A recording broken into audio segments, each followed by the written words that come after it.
This episode of To The Journey is brought to you by Audible.com, offering more than 150,000 titles for your desktop or mobile device. To get a free audiobook of your choice, visit audibletrial.com/trekfm. And also by Enterprise in Space. Find out how you can help science and education and become a virtual crew member aboard the NSS Enterprise Orbiter. Visit enterpriseinspace.org for more details. This is Tim Russ, Lieutenant Commander Tuvok on Star Trek Voyager, and you're listening to Trek FM. I think it's safe to say that no one on this crew has been more obsessed with getting home than I have. But when I think about everything we've been through together, maybe it's not the destination that matters. Maybe it's the journey. And if that journey takes a little longer, so we can do something we all believe in, I can't think of any place I'd rather be, or any people I'd rather be with. To the journey. You're here. To the journey.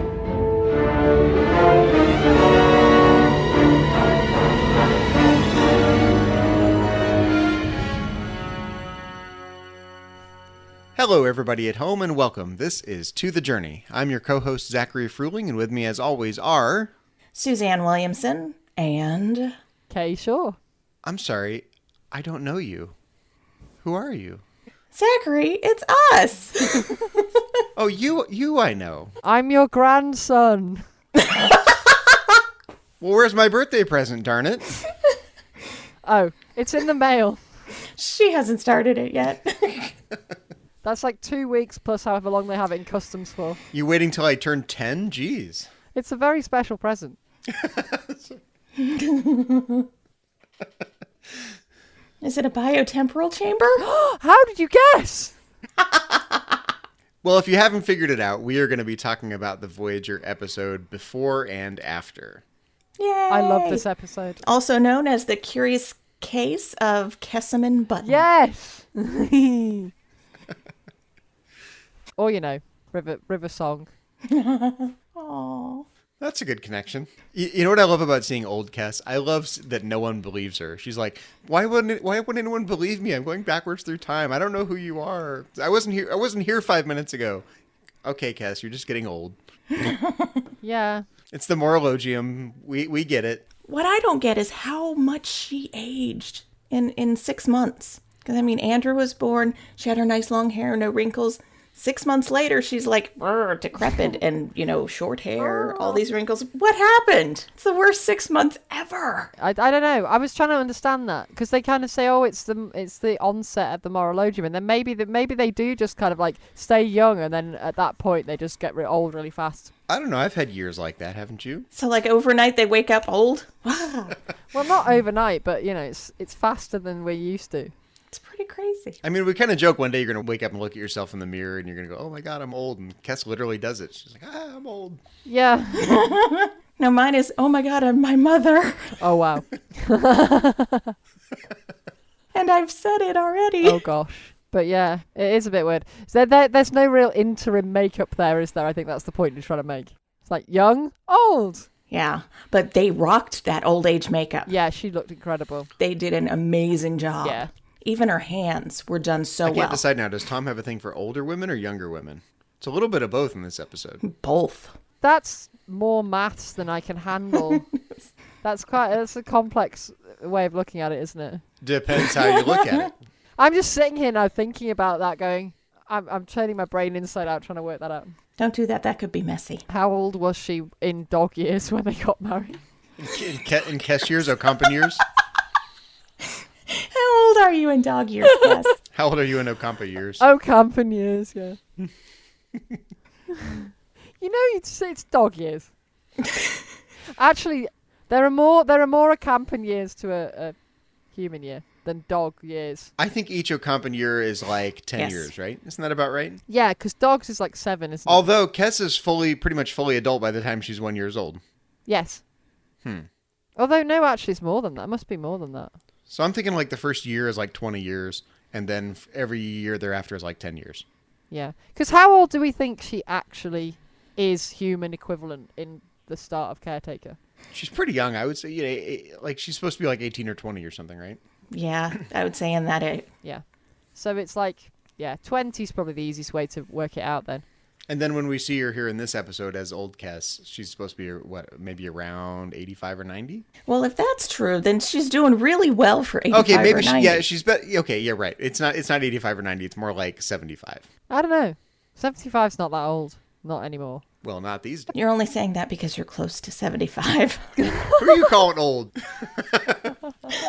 Yeah, I was born old. I get it. People have been telling me that my whole life. I've just gone into a thing of how their aging isn't the same as ours because that doesn't make sense. Because if she ages 20 years in the first year, then she'd be like 180 or something.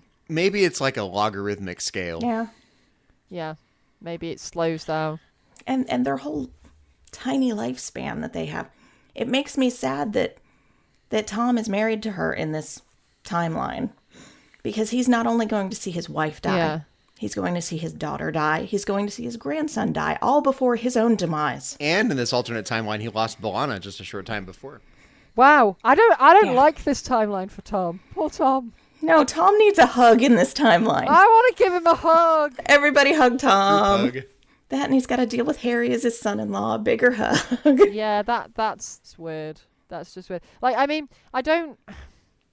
this is something that comes up a lot when this episode gets mentioned. And I don't necessarily find the fact that he ends up marrying the daughter, who's obviously very young, that weird. Because we know that the time span is different and you kind of have to just allow for that. And obviously she's an adult and all the rest of it. But just the fact that he's the father of Tom's grandson is just bizarre. I have an issue with it because he probably changed Linus's diapers. Well... At some point. He probably babysat and changed her diapers. Ew. I try not to think about that. I wish I hadn't thought about it because I'm creeped out now. Yeah. I think if you gloss over that, it makes everything better.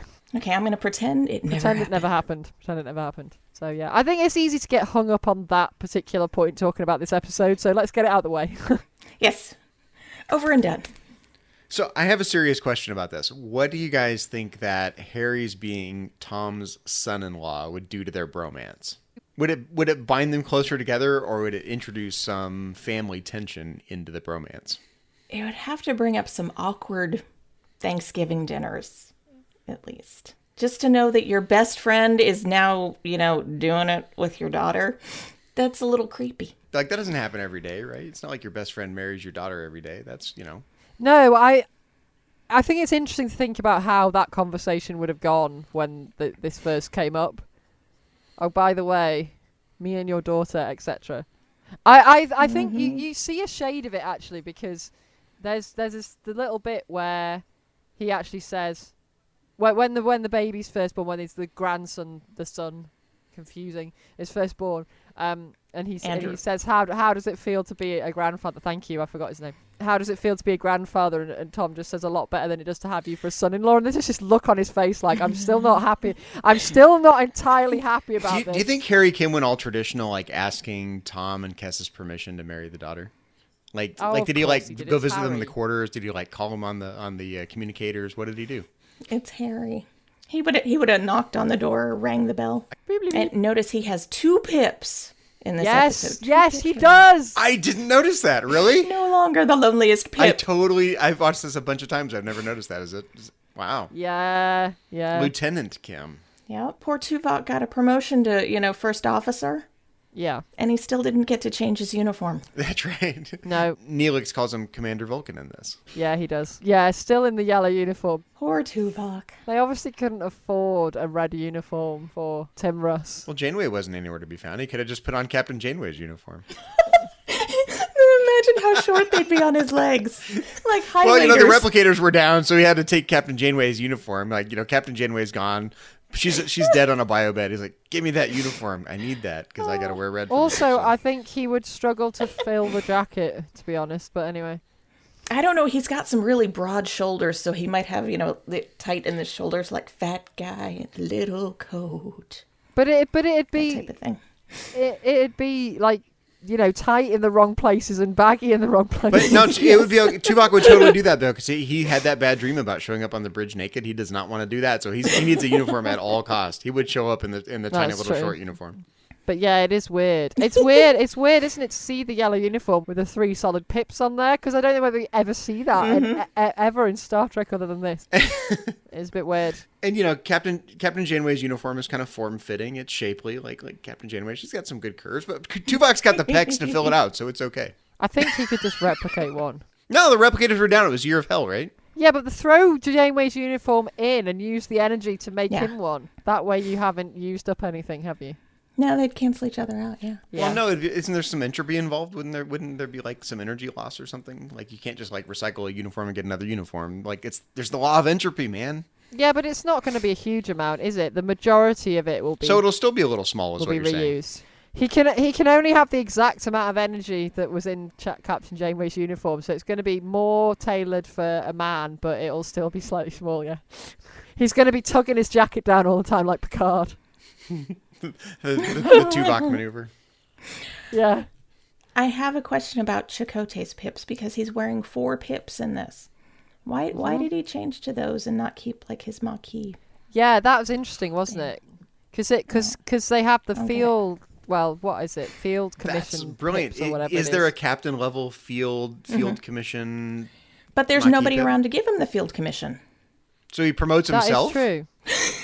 I guess he just rips him off Captain Janeway as she's lying there dead. And just puts him... I will have your pips to remember you by, Catherine. No, this is a really important question. Catherine! You can't promote yourself inside Starfleet, right? Okay, it's like there's no laws of heredity when it comes to promotions in Starfleet. So if the captain's gone and you're nowhere near an admiral, how the heck do you get promoted to captain? Is it like a democratic vote? It is a very interesting point. I say he just pulled him off the dead body. Just like the uniform. I guess they must have had a conversation about it, but... They picked names out of a hat. Yeah, well, maybe, but... I was just thinking, wouldn't it be Tuvok? It'd technically be Tuvok, because Tuvok's the next person in line who's actually like a commissioned rank, so... Yeah, it's an interesting one, isn't it? It is interesting. But Chakotay used to be a commissioned rank. That is true. But yeah, I agree. Why did he switch to the official ones rather than the acting? Well, if you can promote yourself to captain, you can pardon yourself too, so. Apparently so. Who knew? Delusions of godhood. I didn't actually notice whether B'Elanna had her original pips on or not when we see her. She was dead. Yeah, but we see it earlier on, don't we, when they've gone back far enough. But that was before A Year of Hell, though, right? Yeah, but at that point, Captain Janeway's still alive. Yeah, I know. I was just interested to know whether or not they'd already given them all normal pips before that happened, is kind of where I was going. Oh, you mean in the alternate timeline, but before Year of Hell? Yeah, exactly. That's what I was thinking. Because we see B'Elanna for the first time in... Neelix's resort program shows up, doesn't it? Yes. This was obviously during the period of the resort program. And that ugly guy's bathing suit with the cutouts on the side. Ugh. Yeah. It's like I see him every time it comes on. I'm like, oh, God, that is hideous. Please don't wear that. Yeah. And Kess's like jumper sweater thing that we see her wearing in the future timeline is typically Star Trek weird. Oh, old Kess? Yeah, it's typically weird Star Trek, isn't it? I think I had that sweater. Amazing. I'm pretty sure I had that little half sweater. That's awesome. I do like Kess's hair. The longer hair. Yes. I was glad to see the pixie thing go. Yeah, I'm team pixie cut. I like both, but I do agree the curls look good. Really, I thought she looked good as an older lady. She looked best in that episode with the gray hair. It was Cougar Kess. Have you decided after we talked to Manu last week that you're gonna dye your hair grey, and this is why you're now getting all excited about promoting grey hair? Is that what's going on? Because of Manu's gray hair? Aha. Yeah, has he inspired you to dye your hair grey? That's what we want to know. No, I just like the idea of Kess and Tom. We got Cougar Kess in this episode. The whole thing's just really weird. No, that's what I love about this episode. The whole episode is weird. If you just count down the list, how many weird things there are in this episode, we've got Dr. Van Gogh, which is weird, and with hair, no less. Yes, we've got Dr. Van Gogh with hair. I thought he was Dr. Mozart. Oh, yeah. We have an Ocampan birth scene. I can see the toes. The sack is and it's open. coming out of her back. Yeah. We get 2 accomplished birth I've seen those scenes. like baby backpacks that people We do. wear, but she's got a baby back sack. Ba-dow-bow. Ba-dow-bow. But why do Okampan babies have humanoid ears? Yeah, because they couldn't be bothered to do the makeup is the answer to that. That is the genuine answer. That's just lazy. Lazy. Are there rules? Are there like rules against what you can do to like babies on TV with makeup and stuff? Like you're not Probably. allowed to mess with their ears, kind of thing. I don't know. I have no idea. imagine. I'm making this up as I go. Unacceptable. Then don't put the babies in there. I'm not trying to think whether we saw a Vulcan baby with Vulcan ears at one point, but at some point in Star Trek, and I'm just having a blank, but I'm feeling like we saw that. Well, I know we saw a Tank Denise baby in Alien Nation, but I can't remember. I guess we saw baby Spock being born in Star Trek 3, Yeah, that's right? probably what I'm thinking of, is it? With baby Spock ears. Yeah, we do see that. That's what I'm thinking of.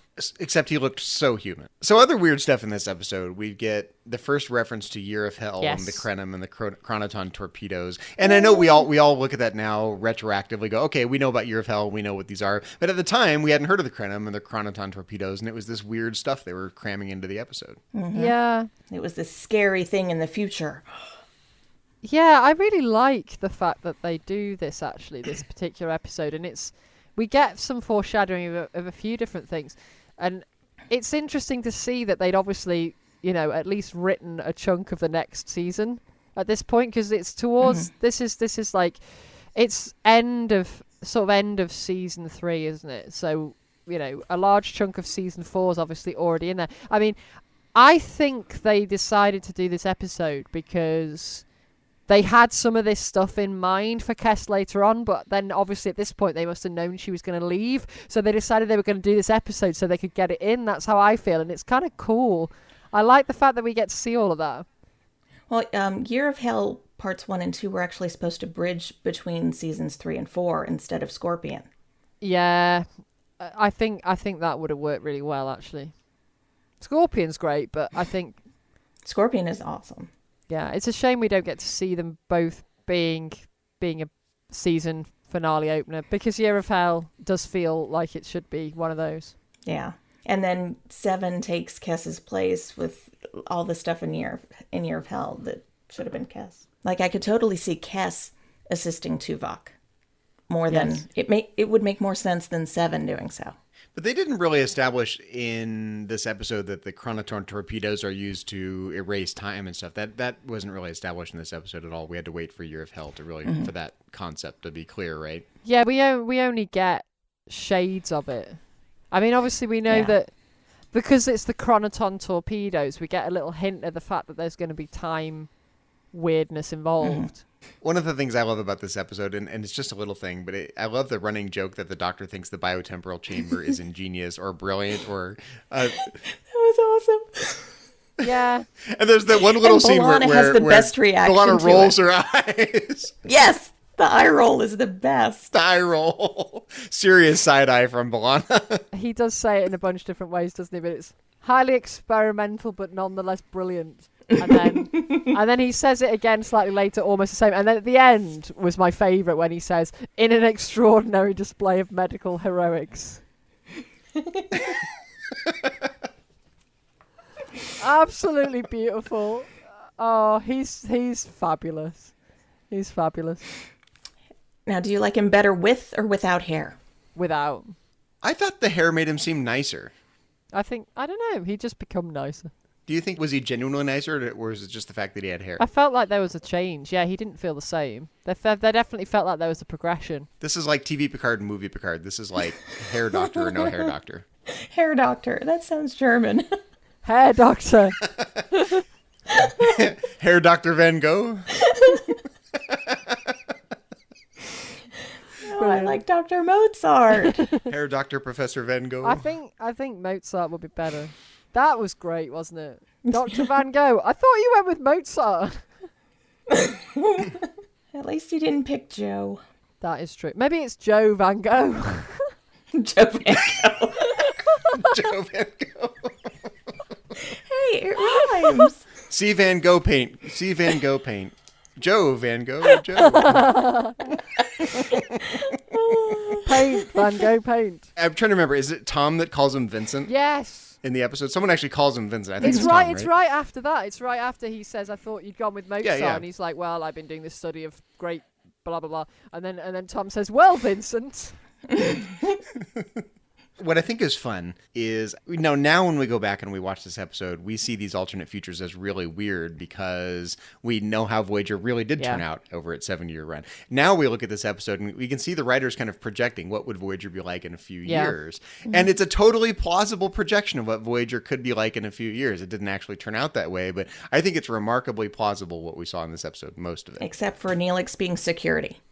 Well, I was just about to talk about that actually because I agree. I don't think security necessarily works for Neelix, but I think I would have liked to have seen him get into a Starfleet uniform at some point. I know it's something he would have liked to have seen. I could see him doing ops. You could see him do that. Maybe he could have been plasma manifolds. counselor, ship's counselor. Counselor.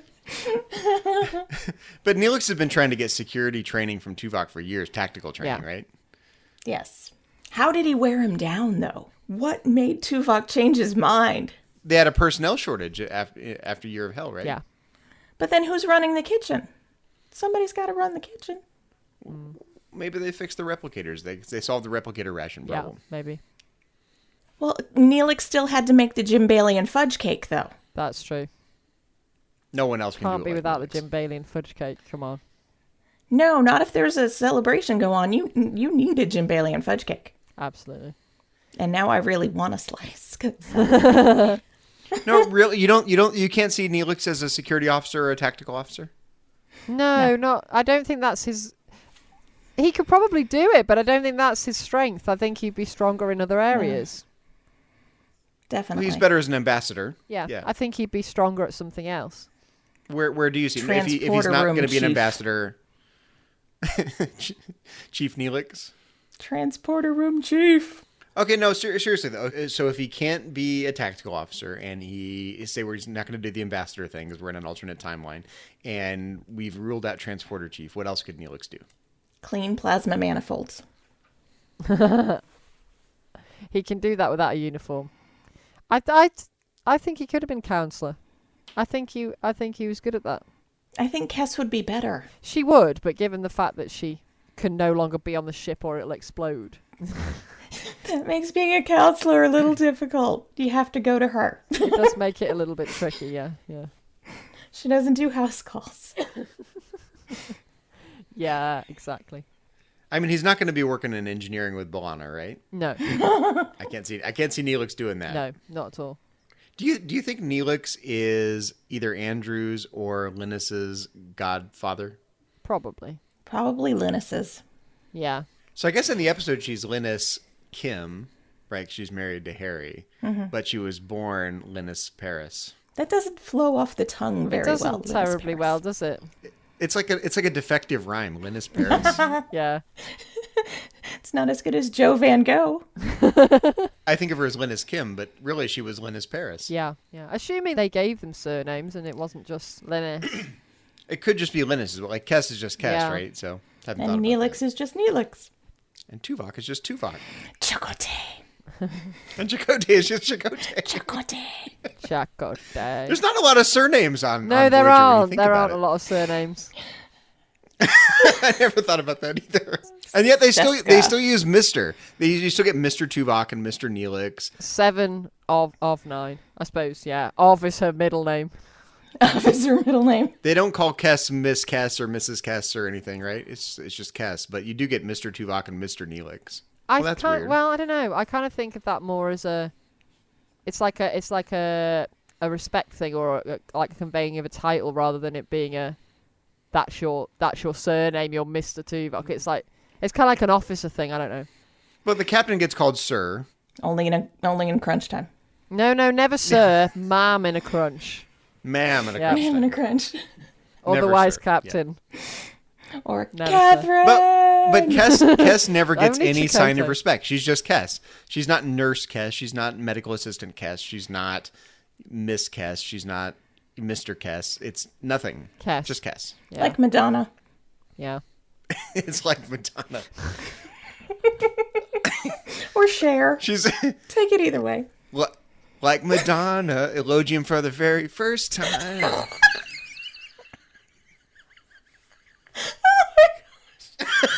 Oh gosh. But Andrew is Andrew Kim, right? Because that's clear. Yes. I think he's that way in the credits. On IMDb, he's listed as Andrew Okay, Kim. I didn't look at that. That's interesting. But Linus is okay. I'm curious now because I didn't look at Linus so Let's much. look that up then. Okay, yes. So Linus Paris. Ah, well, there we She go is cited then. as Linus Paris. Mystery So it's solved. not just Linus. It's funny they chose to cite her as Linus Paris as opposed to Linus Kim. Maybe they weren't That is a little married. weird. Maybe they weren't married. That's a good point. This is the 24th century. They're progressive. But then he's still referred to Harry as son-in-law. He does, but then I think people do that even if they're not married. Now. No, it's just interesting. It's not just Linus. I had kind of assumed it was just Linus, but it's Linus Paris. It is interesting. I find it interesting as well, and this isn't just about this episode, this is just generally an observation about Star Trek. Whenever we get mixed race or mixed species people who are part human, it's always the other species features that are dominant that seem to hang around. And we see this because obviously Andrew's only a quarter Ocampan, and yet he's still got the ears and everything. And I find that quite interesting. You're saying humans generally have recessive Yeah, genes that's compared how to it other seems races. anyway. And I don't know whether that's just because human features are not that distinctive compared with all the other species that we see. But it's certainly something that I've observed and I find quite interesting. They do seem to dominate for a number of generations. It's not just like a dominant. It's not just like a dominant recessive thing, because sometimes they blend together. Like half Klingons don't have like all ridges or no ridges. They have like half ridges. Yeah, they do, and I agree with that. But if we see when we see like future Morale, for example, she looks almost the same as B'Elanna. She's not less. She doesn't look less Klingon. They're quite. That still continues to to And show she's up. only a quarter Klingon. Yeah, Doesn't she? It's a little bit less though, isn't it? Isn't it? I don't Maybe not. think it's significantly less. If it is a little bit less, it's not obvious. It looks very similar to me. And as Suzanne just said, she's only a quarter Klingon, so. But I think that does get referred to, actually. I do think they refer to the fact that Klingon facial stuff is dominant. She got half the ridges. She's a quarter Klingon, but she's got the full attitude. Got it. But it is interesting that even once you've got 3/4 human genes in there, that they're still very obviously. I don't feel like in this episode in particular, like Andrew, I don't think his ears look any different to Kess's. They look the same. Doesn't Linus say that Andrew has Kess's nose? Yeah, I think she says that. But an interesting question that I have about this as well, which I don't think, well, there's no way to answer it really, but I never stopped us before. well, once you've got someone who's half a camp and half human, what is the lifespan then? Is it longer or? I was thinking it would be Yeah. longer. It wouldn't be 9 years. It'd be like 18 years or 15 So years. or Linus 20 would live years or longer, something. and then Andrew would probably live even longer because he's only a quarter campan. That's what I had assumed. And there's no way to answer this. No, but there that's isn't. what I was But thinking. it's interesting to think about. It's the forehead ridge problem all over It again. is. It's interesting to think about though because it's not something that gets mentioned, and obviously they never actually end up existing. You think they would have mentioned it in the episode? Like they would have mentioned Linus lives, not 9 years, but 15 years, and Andrew's Well, gonna maybe live they don't 25 or know something. because they've never had it before, have they? Yeah. These are the first human Ocampan hybrid. Yeah, so they probably don't know. And Joe Van Gogh makes quite a point of saying that there's no other Ocampan on board to use as a control or a comparison, right? Yeah. The birth scene, I can see the toes, is just hilarious. It cracks me up. But it's like, I can imagine sitting around in the writer's room like, okay, how are we going to have an alien birth scene that's different than a human birth scene? Well, it can't come out, where it usually comes out, so it's got to come out the back. And it can't come out head first, so let's go toes first. Okay, let's just 180 degrees at every step Why of the way. couldn't it come out head first? That's not how they do Well, I it. think they were just trying to make it seem And alien. no, because some human babies will come out feet first. Breech babies. Breech babies, right? Mm-hmm. So is this an alien birth or is this a breech birth? When we see Cass's birth, they don't really say anything about that, do they? They don't say anything. No. No. I do like, though, the fact that she says, I think one day she'll see the sun. Oh, so I'm a sap. I like Yeah, that. that's a That great was point. I'm sweet. so glad you mentioned that. Because she doesn't only just see the sun; she travels the stars. She's amazing. I thought that was a really lovely little moment actually when Yeah. her mother says that. I thought that was really nice. I think that's amazing of anyone who does great things. Actually, I'm serious about this. Like, the Neil Armstrongs and the Buzz Aldrins, they're going to be the ones who walk on the moon. Kes is the one, in her world that leaves the planet and travels the stars. She's amazing. Well, it's not even leaves the planet, is it? It's like it goes to the surface of the planet. That's a huge thing for them. I love the dad's reaction when she tells her story, like, "Oh, I was on this starship and blah blah blah," and he thinks She's just playing a game. playing a game or telling a story. That is what you'd think, though, if a kid told you that. I think, isn't it? Well, no one believes her. Like, no one on Voyager believes her. Her dad doesn't believe her when she's a little kid. No one believes Kes in this entire episode. But like, if a kid told you that, you would think they were just making up a story, wouldn't you? First time a kid tells me that, I'm whipping out my tricorder. Whip out that tricorder. Check for chronoton particles. Check it for chronotons. Are you temporally displaced? It does kind of sound like a kid game, though. Like, "Oh, Daddy, I'm infected with chronoton particles." "Okay, let me pull out my tricorder and I'll check you for your chronotons." How many Wrenchins are you at right now? Yes. Yes. Is that a real unit? I don't know this. Is that a real unit of radiation? Are Wrenchins a thing? Only time I ever remember hearing that in Star Trek. Well, so I think they made let's it see. up. There are.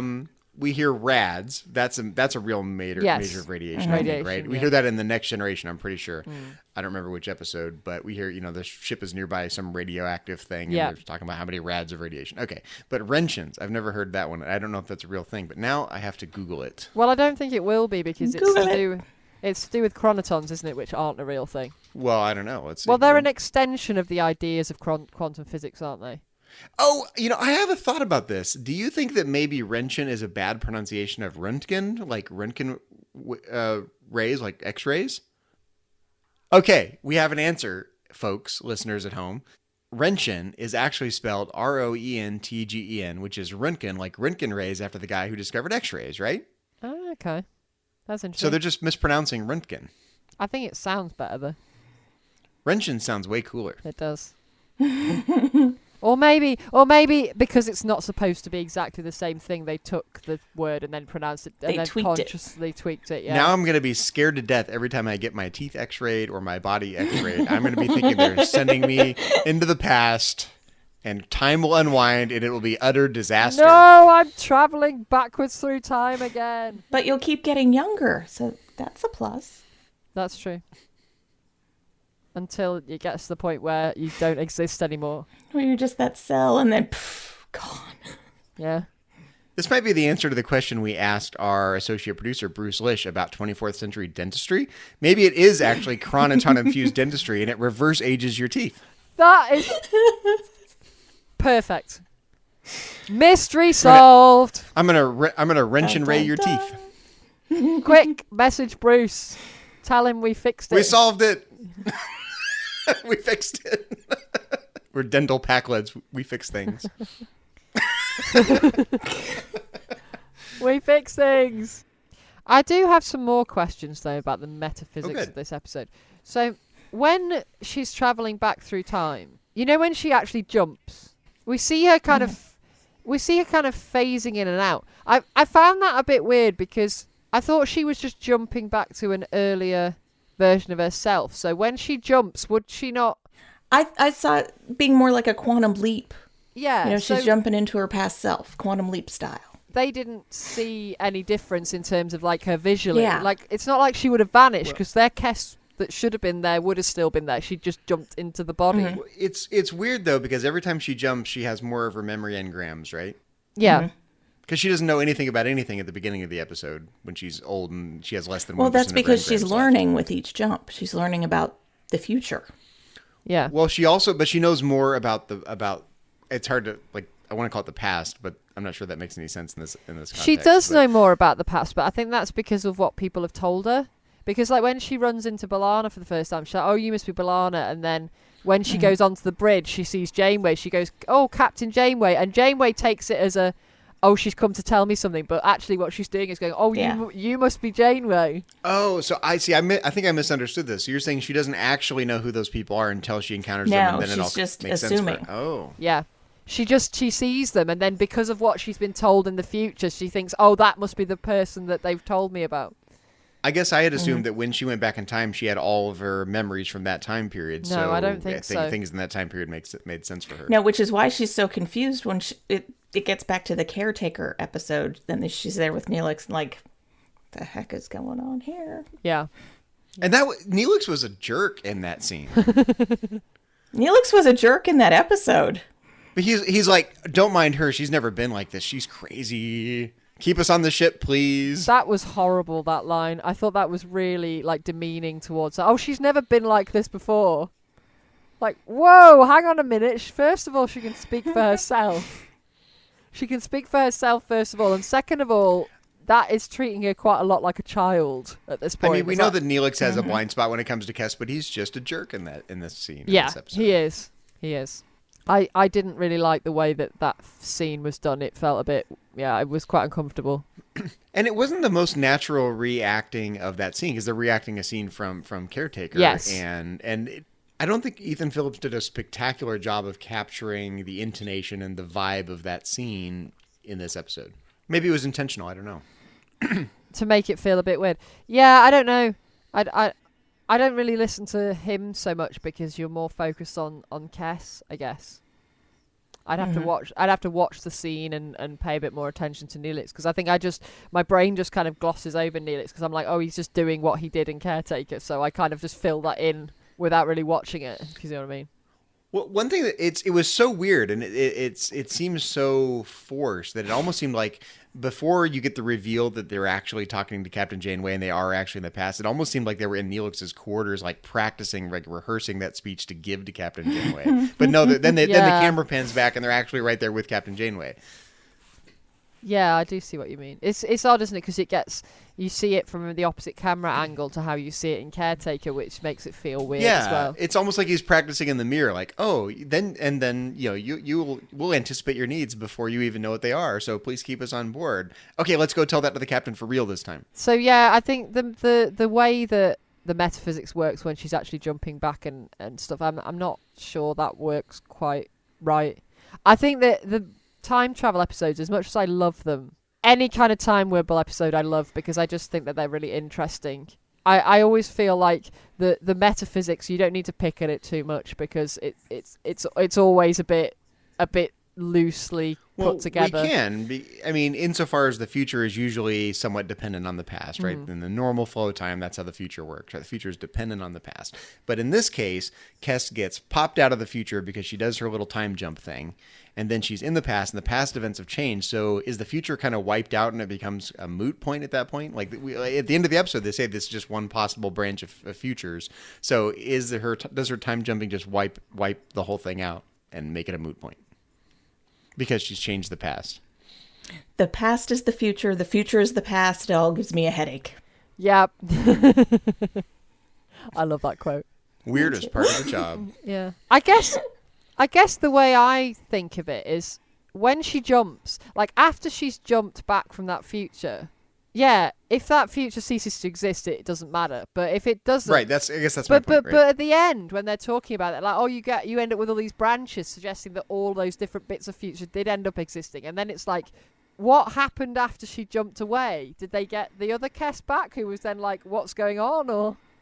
But just because there are multiple possible futures doesn't mean they all are actual and they all really exist, right? They were alternate possible futures. They weren't necessarily actual futures. But there is a theory, isn't there, where every possible future exists in its own. Yeah, absolutely. But that's not the only theory of time, right? No, it's not. But what they say at the end suggests that is what they're saying, because they say, oh, all these different branches came off from it. They kind of imply that they do think that every single one of those bits that we see then ends up being a branch in its own right, which is quite interesting. I guess the question is, just because there are possible ways that the future can unfold, does that mean those are actual and they really exist and there's actual people in those timelines, or are they just sort of hypothetical, abstract constructions that don't really exist in any meaningful metaphysical way? Well, like you said, it depends on which theory of time you want to go with. I'll go with the Back to the Future Part 2 time period. I need hoverboards, people. The thing I do find really interesting, though, is that this future timeline that we see stems entirely from a slightly different outcome of Year of Hell. And I find it interesting that so B'Elanna and Janeway die, and also Carey they mentioned as well, although we don't actually see him, but they mention that he dies as well. Poor Joe. How does it must suck to have your character killed off when you're not even in the episode. How many times he's been killed off? Several times. Yeah. Once actually, several times theoretically, but then that happens to quite a few people in Voyager. But anyway, but I find it interesting that what then happens in order that they remember the timeline. That's the bit that I don't get, because then in this alternate future, they obviously like fix the problem with the Krenim. Maybe they just get out of the space or something without actually dealing with the time ship, because they all remember that it happened, and obviously everything that happened is still a part of that continuing timeline. I found that really interesting. You lost me a little bit. Who remembers that it happens, and when do they remember? Anybody that reads Kess's report would know what happens. What I mean is, in the future timeline, there's no reset button in Year of Hell, so everybody that it continues on from the end of that. Right. But also, as a result of that, as Suzanne just said, although they don't remember everything about Year of Hell, they still have this bit. They still hear about it from Kess. So even though it gets reset in the actual episode, they've already heard that it's going to happen. Mm-hmm. That's interesting, isn't it? That it is. Yeah. Is there any consequence from that? Like, I don't know. Well, they don't find out a lot about it. They just they know the Krenim exist. They know about the Chronoton torpedoes, and they know there was quite a lot of damage to like the ship and stuff. But when the actual Year of Hell happens, even though there's a reset button at the end of it, do we see that they had any foreknowledge of the fact that it was going to be Year of Hell as a result of Kess's experience here? I don't remember if there's actually a reference to it in the episode. Yeah. That shot of the torpedo inside the Jeffries tube, that is an awesome piece of set work. So they want to milk that for all it's worth. So yeah, any chance to talk about the Chronoton torpedoes. It looks cool. I would want to reuse that if I were making Voyager. But it sounds like you want a tighter connection between these two episodes. Yeah. Yeah. I think that's what we're looking for. I feel like there ought to be there should be more foreknowledge. So when they show up, they should know more about their technology, and they don't seem to. I know it does get briefly mentioned, but not as mentioned as it probably should be. I could kind of picture Tom Paris and Chakotay aboard the Krenim ship, and they say, "We've heard great things about your one bottle of wine from the civilization that doesn't exist anymore. We heard about it from Kess, so break open that bottle and give us some of that wine." Yeah. The thing is, do they actually run into the time ship in that timeline? They run into a Krenim ship, but is it that one? It's not the time ship. It's not, is it? Because it's nowhere near it's not big. the time ship. Right. So maybe they don't even run into the time ship, and that's why the timeline ends up being different going forward. Just random run-of-the-mill Krenim ships that are still Chronoton based, but not the Chronoton time ship. Yeah. Not the one with red on it. Who or was the also, Federation president. The Federation president. Yeah. What's he doing on this side of the galaxy? Yeah, that was Done something different with his hair. And his forehead. He's like, now they're going to save the galaxy again by standing trial. Or by ceasing to exist or something. But there are a lot of things you can pick at with this episode. It's interesting to pick the little bits out of it, and it's quite fun to kind of go, oh, isn't it interesting that they had this timeline where they got past Year of Hell and they still all remembered it. I think, that future timeline looks pretty good. The Doctor's got hair, he's got a good attitude. Apart from Janeway and B'Elanna being dead. Yeah, that's not so good. Yeah, well, okay, that's true. There are some bad stuff. There's going to be a lot, as Chakotay says, there's going to be a lot of grieving to do. But life is like that. I think it would have been a cool future timeline if Janeway and B'Elanna hadn't been dead. But then presumably if B'Elanna hadn't been dead, then Linus and Andrew never would have existed. Mm-hmm. I kind of miss seeing Neelix seething over, as much as bothersome as it is to see how jealous Neelix can get about Kess. I kind of want to see jealous, crazy Neelix in this episode about the fact that Kess. He's got over it though by that point, hasn't he? Yeah. Is that because he's hooked up with a Klingon woman or something? Like what's going on with Neelix? Who's keeping Neelix warm at night?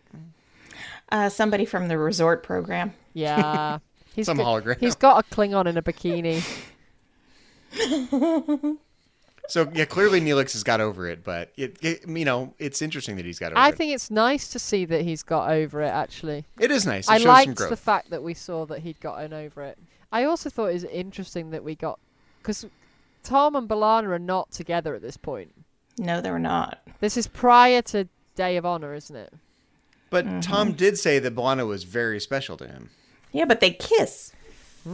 This is another thing that gets somewhat foreshadowed, because I think you can see where it's going with the two of them before that point, but I think this is the first time that we get this. Yes, it's definitely going to be a relationship, because this is really the first time we see them actually together, coupley. I know it's in the future, but I'm actually surprised people aren't more sad about the fact that Captain Janeway's not around. They just kind of gloss over. They say there's going to be a lot of grieving to do and whatnot, but no one seems particularly upset about it. It's quite a jump, though, isn't it? We didn't get to see that part, because I'm sure that happened. How far does she jump at that point from the one that we see afterwards? It's a number of months, isn't it? So it's not going to be... I guess I just assumed that, Captain Janeway was killed right before the Year of Hell scenes that we did see in the episode. I guess, but during the actual Year of Hell, I don't think anybody's got any chance to really be upset about anyone being dead. That's true. Because it's all just so much about trying to survive. I know. And I love Chakotay's just like, I'm sorry, there's too much going on. I can't deal with your time-traveling weirdness right now. Yeah. I ain't got time for this. Nobody got time for Sorry, I've got other stuff to worry about. Can't deal with you and your weird time travel wibble. Never mind the fact that it might actually fix the problem, but... Never mind that. And I love that Kess is like, okay, I got it. I forget exactly what she says, but she's like, I know, I understand. You got bigger things to worry about. You haven't time to deal with me right now. Yeah. You're right, Kess. I still have to steal those pips off of Captain Janeway. I don't have time for this. And Tuvok's got to steal our uniforms. Yeah. Steal it and talk about grave robbing. It. Captain Janeway's barely cold, and they're stealing her pips in her uniform. Well, she's not gonna need them. Nope. Poor Captain Janeway. Another one of her many, many deaths. Add it to the list of and deaths. And B'Elanna's first. Yeah, that's true. B'Elanna doesn't die that much, does she? Like 3 or 4 times, I think. Did you guys think that Andrew Kim was a little like 1950s, golly gee, Grandma, kind of Leave It to Beaver portrayal? He was very Beaver Cleaver. But Harry's son would be like that. He would. He just would. I thought he was cute. I thought he was cute. I'm not saying he wasn't cute. I'm just saying it just was a little, it was a character. Golly gosh, Grandma. Golly gosh, Grandma. Yeah, exactly.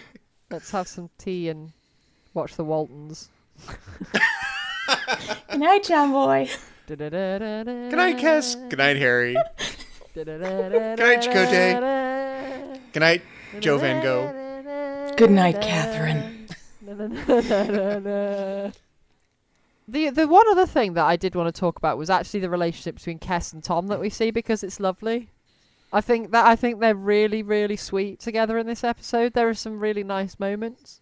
It's like they're walking a fine line between being newlyweds and between being an old, charming married couple. Yeah, and I think there are just some really lovely moments, and the relationship totally convinced me. I don't know whether it's Robert Duncan McNeil's skill as an actor, but he sells it. He really sells it. I totally, like, even though Kess and Tom, I know there's been little bits of, shades of them that have happened at other points in the series, but he sold it to me totally. It wasn't something that I saw really as a couple, but I totally believed it. Later in Voyager, when Tom and Blonde are together, we get to see Tom's growth as a character, right? He turns into a loving father and husband, and we see all that. But this is back in season 3, and we get to see a caring husband version of Tom way before we get to see Tom and Blonde Tom. Well, yeah, but it's the same Tom at the same time in the future, isn't it? Because we're seeing the projection of that. That's right. That's true. So yeah, it's obviously the writers had decided that that's where they were going to take him. And yes, it ends up being B'Elanna and not Kess.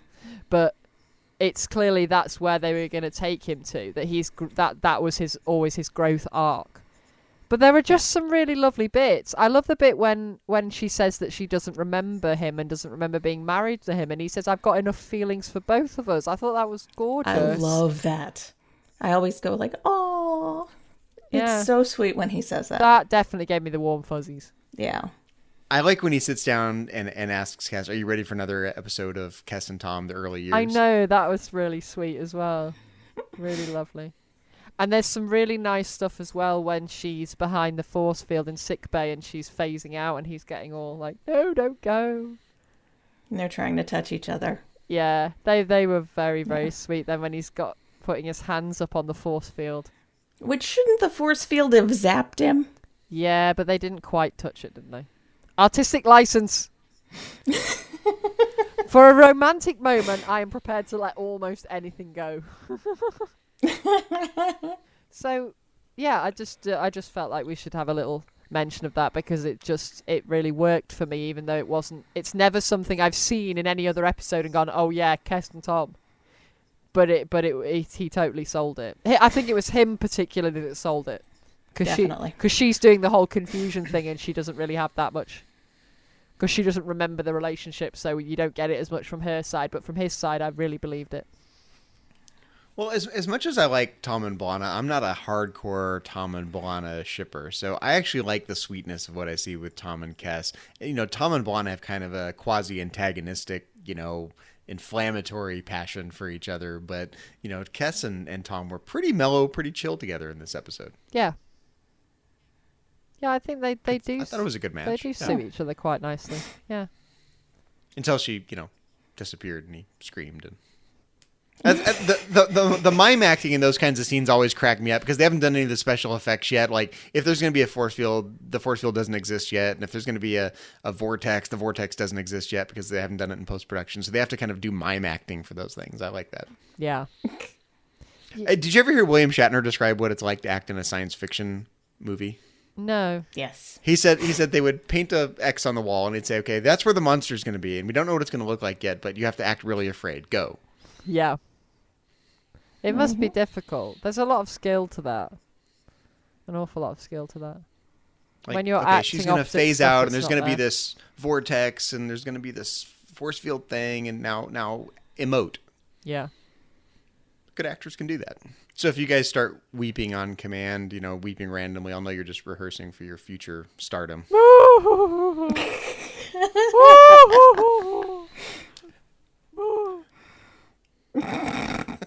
That was like the most British sounding fake cry I've ever heard. I'm just saying. Sounded like something from Blackadder or Monty Python. I could hear myself sounding like Hugh Laurie. Fake crying in Blackadder. Oh. Well, you guys, it's been fun talking about the Ocampan life cycle, but this isn't the only thing we've been talking about here on Trek FM this past week. So here's a quick look at some of the other things you may have missed elsewhere on the network. Previously on Trek.fm, Standard Orbit. And basically, we had this bonding experience where basically all of us cast members were like doing jumping jacks and push-ups in between takes because we were trying not to get frostbite. And I just remember Benedict said something. He's like, "I wonder if I can get a beer here." Well, it's like, JJ, is there a tap I can attach to one of these and we can maybe keep warm a different way? Literary Treks. When it comes to these early novels, when they're written in their first season, they don't always match up well with what we learn of the characters as the series progresses. Like, for example, I think the first couple books or so, The Next Generation, there's scenes where Troy refers to Will Riker as Bill. Melodic Treks. So what you're saying, if I understand correctly, so let's say that there was a 2-minute piece of music and it was played in 5 different episodes. And each of those episodes had a different part that sounded the best. So you may have spliced together. Wow! Continuing mission. We were pitching our idea, Don and I, to the folks at Starbase Studios. And I vowed to myself that I wasn't going to walk on the bridge and then go sit immediately in the chair and have a picture taken of myself. However, as soon as I got on the bridge, I sat in the chair and I took a picture of myself. So it was like a kid in a candy store. And that's what else is happening on Trek.fm. Check out these shows and find out what we're talking about in your favorite corner of the Star Trek universe and beyond. You'll find us wherever you get your podcasts. If you're an Apple user, be sure to hit the subscribe button. That helps us out greatly, and it makes it easier for other listeners to find the show as they search iTunes. If you're not an Apple user, we've got you covered as well. You can find our shows on Stitcher, TuneIn, SoundCloud, and now also on Google Play and YouTube. And of course, you can stream and download the MP3 file from our website and grab the RSS link as well. Another way you can help us keep all of our shows coming to you each week is to become a patron of the network on Patreon. If you visit patreon.com/trekfm, that's patreon.com/trekfm, you'll find our current goals and different milestone contribution levels, along with all the great perks we have for you. These perks include early access to content, exclusive content, producer credits, seats on our content development team, and more. We really appreciate any support you can give us and hope you'll join the team. Again, you can find all the details at patreon.com/trekfm. We have some people that we'd like to thank. We would like to thank C. Brian Jones, founder and publisher of Trek FM, our executive producers, Matthew Rushing and Kenneth Tripp, Aaron Harvey, our art director, Richard Marquez, our production manager, and Brandon Shea Matala, our Patreon manager. We'd also like to give a really big thank you and a shout out to our associate producers here on To The Journey, Bruce Lish, Ju Kim, and Norman Lau. Thank you for your support of Trek FM and of To The Journey. Don't forget to check out Enterprise in Space, a project of the non-profit National Space Society. Visit enterpriseinspace.org to find out more and get your seat on the mission. Also check out audible.com, offering more than 150,000 titles for your desktop or mobile device. To get a free audiobook of your choice, visit audibletrial.com/trekfm. If you want to get in touch with us, there's lots of different ways you can do that. If you go to our website at trek.fm/contact, there's a form there. You can look in the sidebar on our To The Journey show page on the Trek FM website to leave us a voicemail, or you can go to speakpipe.com/trekfm. On Twitter, we're at TrekFM. On Facebook, we're at facebook.com/TrekFM. Whilst you're on Facebook, check out the Babel Conference, Trek FM's listeners-only group. Type the Babel Conference, that's BABEL, into the search field, or go to our website at trek.fm and click discussion on the menu bar. We also invite you to leave a rating and a review of To The Journey on iTunes. We'd love to hear your feedback and suggestions for the show. So, Suzanne, when you're not becoming father-in-law to your best friend, where can people find you? You can find me occasionally on Facebook in the Babel Conference, just hanging out. You can also find me on Twitter. My handle is at KJaneway8. That's the letter K, Janeway, and the number 8. And Zachary, if people would like your recipe for Jimbalian fudge cake, where can they find you? Well, you can find me elsewhere on the Trek FM network as co-host of Metatrek's Trek FM show on Star Trek and philosophy. You can also find me on Twitter. My handle is just my name, at Zachary Fruling. And you can find me in the Babel Conference if you want to talk about Star Trek with me there. And Kay, when you're not visiting sickbay trying to get your Roentgen or your Röntgen levels down, where can people find you on the Trek FM network and around the interwebs? Well, you can find me in the Babel Conference. And if you want to look me up on Twitter, my handle is Choco Weeble.